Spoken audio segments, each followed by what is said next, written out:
Ekibuuzo kikino, ntegeera ntya nti omukyala ali interested mu nze?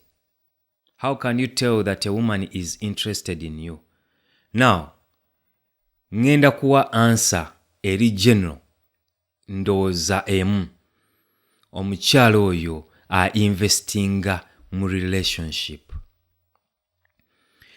Tukkirize kati tumaliriza mwekwanye mulina we mutuuseeko.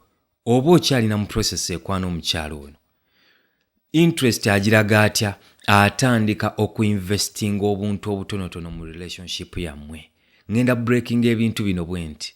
Ekisooka investinga time. Leero bw'oba wamukubidde ku kasimu, omukyala oyo ali willing okuwuliriza. Conversation agyetaaga era eflowinga. Naye bw'oba wamukubidde enkya n'otasobola mukubira, onooba oli awo mu time gy'obadde otera omukubiramu n'ata receiving a call yo, onoogenda okulaba alina obusaawa bw'ayisizaawo ye n'agamba kakubireko. Olwo lwonna investinga ka time ak'okwogerako naawe. Bw'oba omuyise mubeereko n'akadde mwembi oba kaddeetinga ako oba mutambuleko somewhere. Omwana oyo, mwana muwala oyo, kataimu akateekamu n'alabikako. Takoma kateekamu buteesi, olumu ye kennyini aka-initiatinga. Nagana naye muganda wange, mukalazi, lwaki tojja na leero ne tutambula wali eri ku luguudo tufunayo ka evening walk, initiatinga time ey'okubeera naawe. Ekyokubiri, investingamu amaanyi, energy. Leero kanzije mbeeko kyenkufumbira, weekend eno kanzije mbeeko kyenkufumbira ekyenjawulo.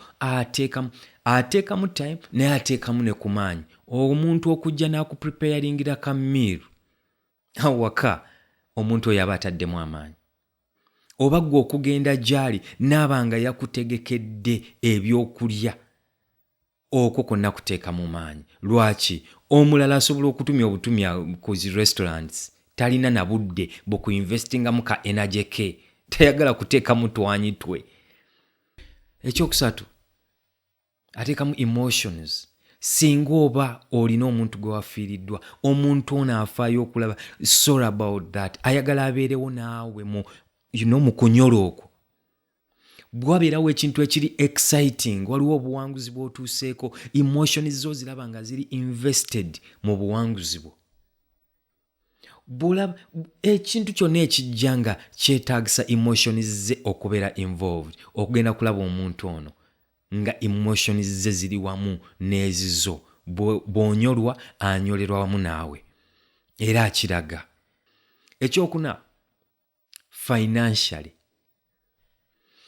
Ebiseera ebimu ne bw'aba azze buzikukyalira, agenda kubaako kyakwetikkira.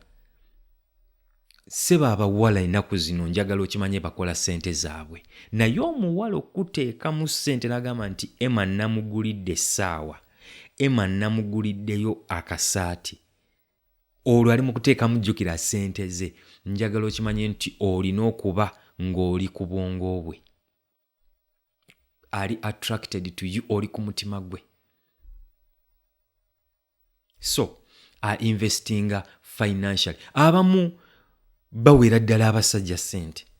Ku ssente zizza kulanaga no, ku birthday ya gayi wange nze namugulidde kano. Bannange temutwala ebintu ebyo abakyala abo bye bakola mu ngeri bwe zityo lightly. Omukyala oyo aba akuinvestinze mu financially. Omukazi ku ssente y'ekikazi nga bw'ogimanyi tasobola kuinvestinga mu muntu gw'atayagala. No. Mpozi ng'omukyala oyo akola program za charity, naye omuntu gw'atayagala tagenda muteekamu nusu ye, sebe ezo ssente za kikazi. Then waliyo n'ebintu ebirala byenyinza okuba nga soogeddeko wano naye nga bisobola okwelaboratinga ku nsonga eno ey'okuinvestinga mu relationship. So, bino byetegereze, olaba omukyala bikola. Obuntu obwo buli simple, bujja kuleetera okumanya nti omuwala ono alina interest mu nze.